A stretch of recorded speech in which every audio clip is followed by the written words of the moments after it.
ঈদের দিন হযরত ওমরের সন্তান, অর্ধ জাহানের শাসক, যাকে দেখলে শয়তান পর্যন্ত আরেক রাস্তায় চলে যেত, যাকে দেখে মদের বোতল দুধের বোতল হয়ে গিয়েছিল। এক শরাবী রাস্তা দিয়ে মদের বোতল নিয়ে যাচ্ছে, হযরত ওমর আসতেছেন।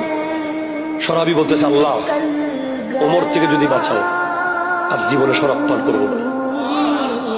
তওবা করার সাথে সাথে হযরত ওমর কাছে এসে রাদিয়াল্লাহু তাআলা আনহু যখন বোতলটা নিলে, দেখে দুধের বোতল। কিরে, এটা তো মদের বোতল ছিল, আমি দূর থেকে দেখেছি। মানে আপনার নামের এত পাওয়ার, আপনার নামের ওসিলায় দোয়া করেছি, আল্লাহ মদকে দুধ বানিয়ে দিছে। হযরত ওমর ফারুক আযম, আল্লাহু আকবার, যদি জীবনে একবার দেখতাম, কদমটাতে চুমা দিয়ে দিতাম। কি বীর পুরুষ ইসলামে ছিল, যার এক হুঙ্কারে 22 লক্ষ বর্গ মাইল মুসলমানদের আন্ডারে চলে এসেছে।